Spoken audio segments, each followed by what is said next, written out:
Bueno, bienvenidos a la segunda clase de Ética Pública y Valores Democráticos. ¿Qué les parece si comenzamos? ¿Se acuerdan que estuvimos viendo lo que era la naturaleza de la ética pública, vinculada sobre todo a lo que es la responsabilidad y los valores que deben preservar, lamentablemente esto no suele ser lo común, pero que deberían preservar nuestros funcionarios públicos? Nosotros estuvimos viendo cuáles son los principios rectores, cuáles son los valores que deberían estar involucrados, ¿no?, en la ética pública de nuestros funcionarios. Y esta clase, esta segunda clase, lo que vamos a hacer, para después también trabajarlo en actividades y demás, es tratar de identificar cuáles son los desvíos de la ética y los valores democráticos que observamos en nuestros regímenes políticos con mayor frecuencia.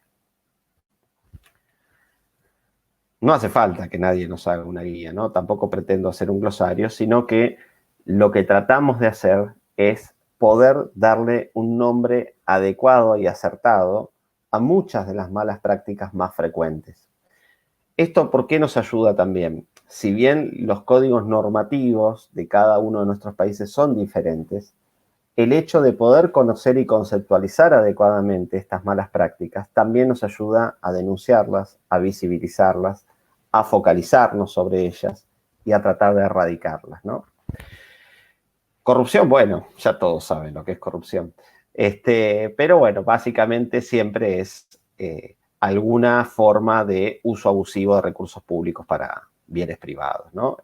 Para beneficios privados. Esto básicamente la definición genérica, que también se complementa con muchas otras, ¿no? Pero siempre es un uso abusivo de un recurso público para un beneficio privado. Eso es lo central, digamos, ¿no? En este sentido, todos los actos que identificamos dentro de malas prácticas van a estar involucrados. Este es quizás el paraguas más abarcativo, ¿no?, como quien diría, de las definiciones.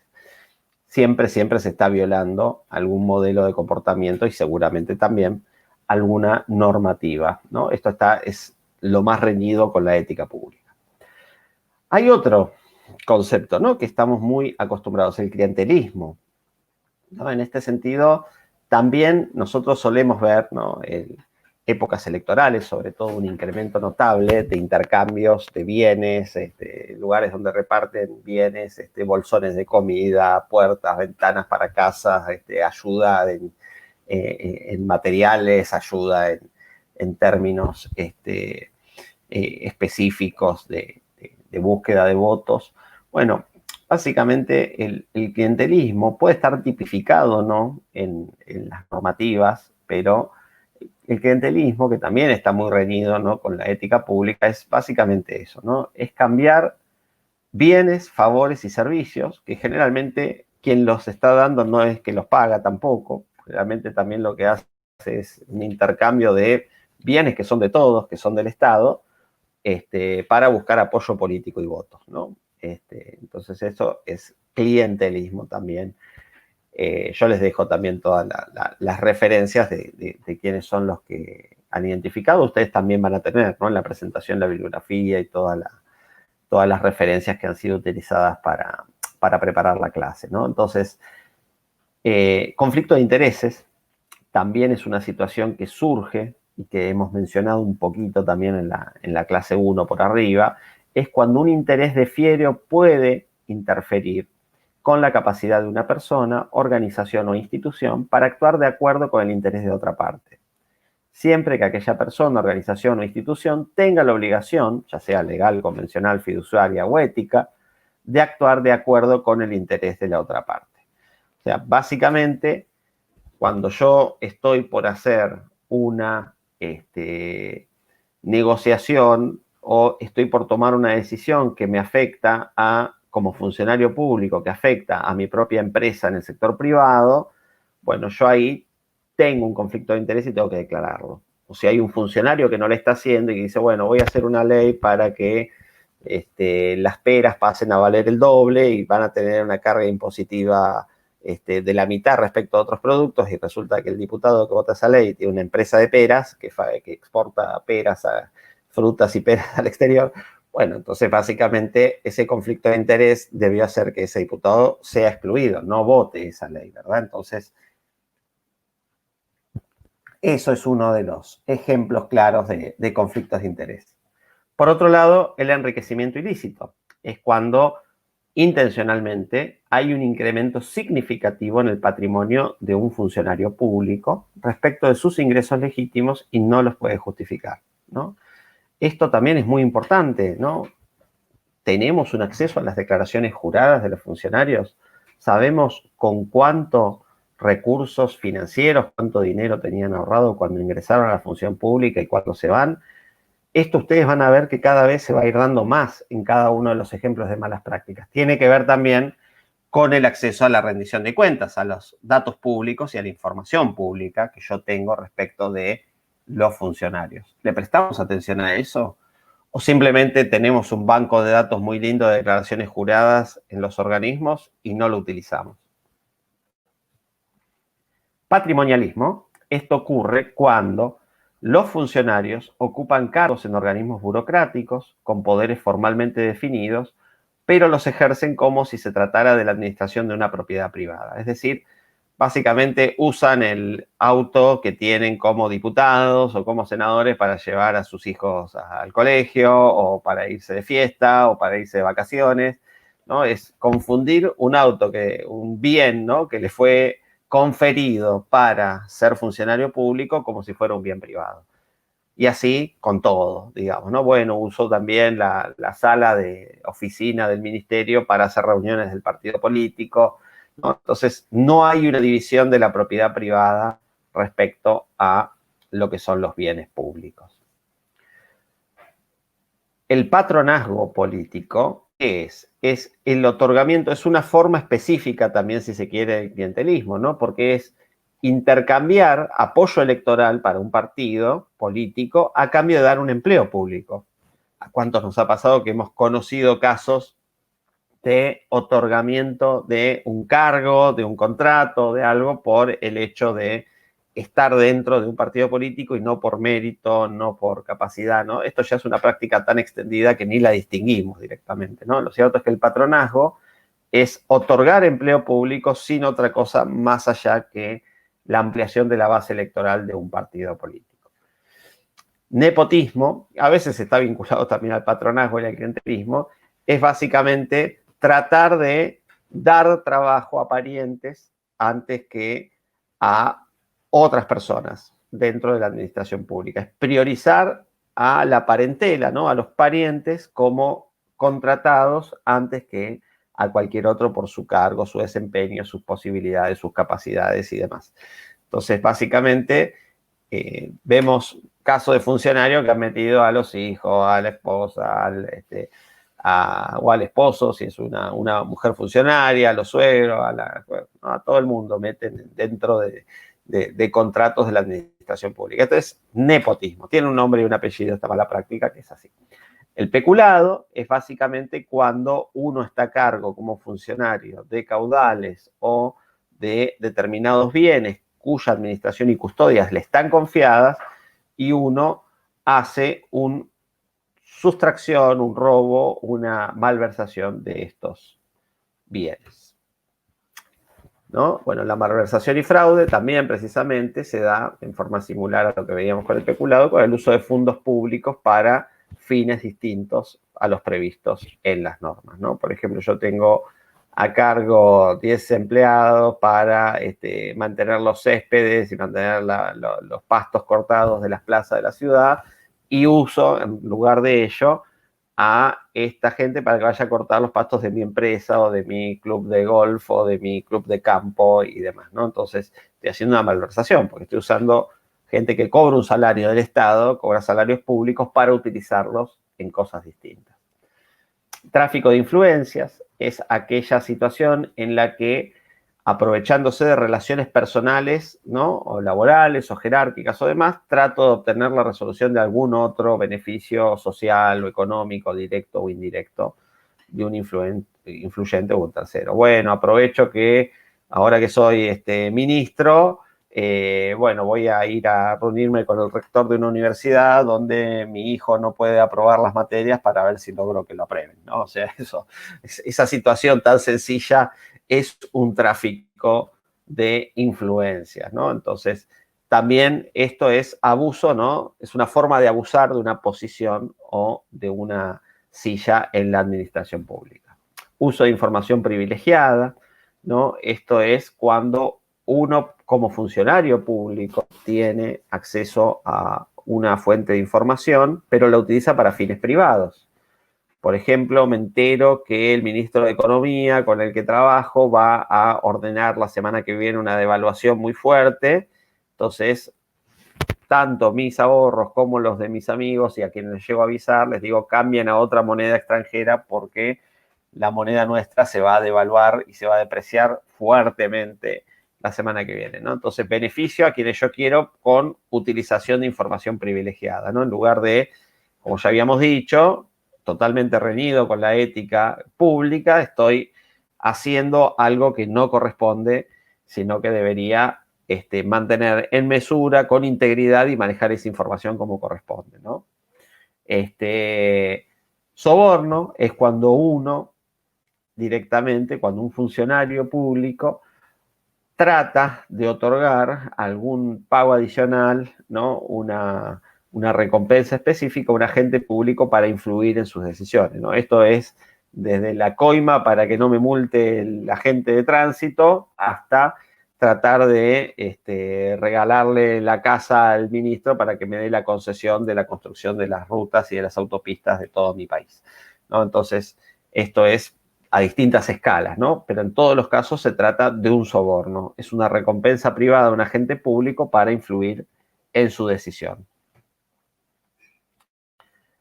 Bueno, ya pasó. Esta era, digamos, el mapa de malas prácticas que no agotan las malas prácticas, sino que es simplemente un paneo sobre las principales malas prácticas que afrontan nuestros sistemas democráticos. Ahora bien, ¿qué podemos hacer nosotros?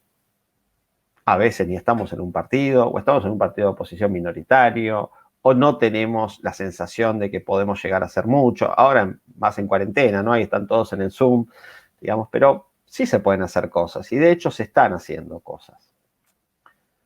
En primer lugar, nosotros les dijimos, no queremos dar una ética filosófica, queremos dar herramientas concretas de aplicación. Y esto nos hace empezar a pensar precisamente cómo utilizar herramientas que sean de aplicación de una ciudadanía, de construcción, ¿no? De una ciudadanía responsable. Lo primero que podemos hacer es promover una cultura de acceso a la información pública y apertura de datos. Si no están publicando los costos, no están publicándose los gastos, no tenemos una clara noción de cómo se está ejerciendo, pues todo muy opaco, hay mucha opacidad, hay mucha oscuridad y no tenemos la menor idea de cómo se está manejando los recursos públicos, lo primero que tenemos que hacer es solicitar y promover el acceso a la información pública, ¿no? O sea, básicamente tenemos que dejar en posición adelantada, si se quiere hacer una analogía futbolística, ¿no? O sea, tenemos que dejar en offside a quienes están ocultando información pública, a quienes no están haciendo una adecuada apertura de datos, ¿no? O sea, lo primero que tenemos que hacer es estar muy comprometidos con que el acceso a la información pública y la apertura de datos públicos es un compromiso importantísimo, y esto hay que promoverlo. En segundo lugar, conocer y articular cuáles son las agencias de Contralor. Siempre que hay un funcionario que oculta el manejo que hace de las compras públicas para el COVID o que no nos está diciendo cuánto está gastando en alimentos para dar asistencia social o cómo son los criterios de reparto de esos alimentos, siempre que hay un funcionario que está haciendo algo mal, es muy probable que también haya una agencia de control que está haciendo algo mal. ¿A qué nos referimos con agencias de Contralor? Oficinas anticorrupción, sindicaturas, ministerios públicos. Hay alguien que no está actuando para indagar adecuadamente por qué no hay una rendición de cuentas o no hay posibilidad de ejercer una rendición de cuentas adecuada respecto del accionar de un funcionario público. Y esto también tenemos que ser nosotros proactivos en identificar cuáles son las agencias que controlan al Poder Ejecutivo, al Poder Legislativo, al Judicial, quiénes son los que ejercen el control y la rendición de cuentas y evidentemente si hay una situación anómala no lo están haciendo. Tercer punto, visibilizar estas malas prácticas en la prensa. Antes, hace unas décadas, pensar en la prensa era ir a un estudio de televisión, ir a una radio de un gran grupo multimediático y demás. Hoy por hoy, visibilizar las acciones en la prensa es básicamente estar en las redes sociales. Poder visibilizar algo no tiene el mismo costo de entrada que tenía antes. Viralizar malas prácticas es mucho más sencillo hoy y tenemos muchas más herramientas para poder hacerlo que hace unos años. De modo que eso también es importante que tratemos de hacerlo.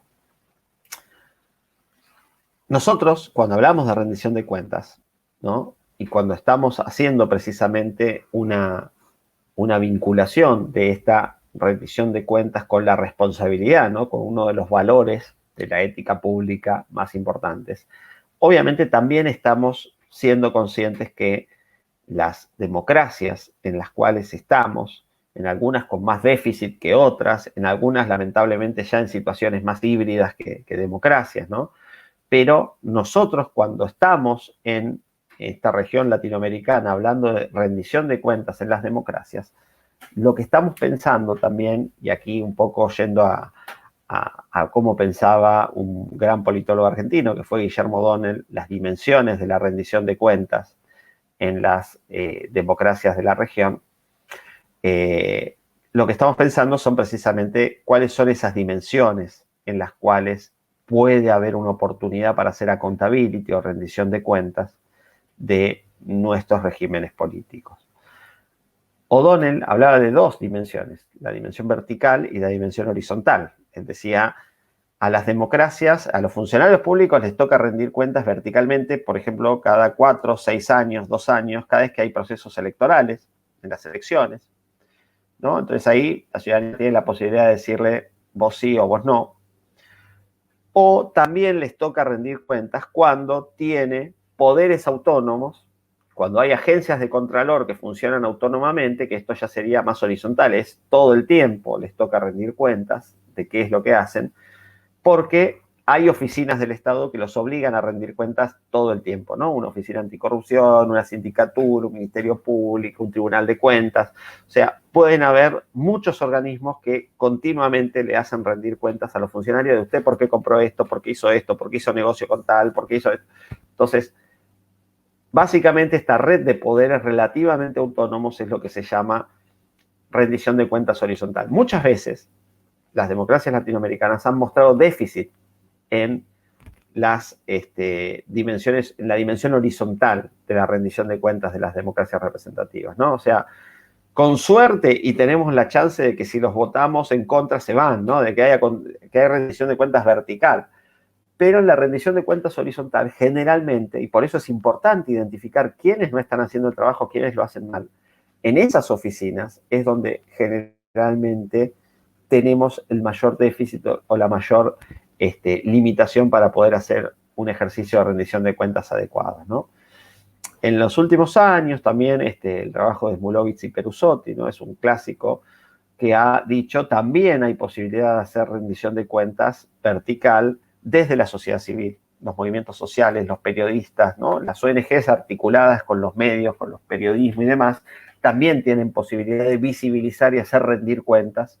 Y esto ha sido cada vez más una práctica que se ha incrementado notablemente, sobre todo en la última década en la región y con el boom de las redes sociales y con la posibilidad de que cada uno con un smartphone, con un celular con el que accede a una red social puede convertirse en un actor clave para viralizar desde la ciudadanía determinadas malas prácticas, determinadas denuncias, subir un video donde veo un funcionario que está aceptando un soborno, donde está haciendo tráfico de influencias, donde está tratando de ejercer un peculado. O sea, básicamente también la dimensión de rendición de cuentas vertical ha ido creciendo notoriamente y nos puede ayudar a convertirnos también en un agente más para fortalecer la ética pública y para promover una cultura de la responsabilidad sobre las acciones de los funcionarios públicos, ¿no? Entonces, también es importante que tengamos en cuenta desde dónde estamos trabajando, ¿no? Y cuál es la dimensión de la rendición de cuentas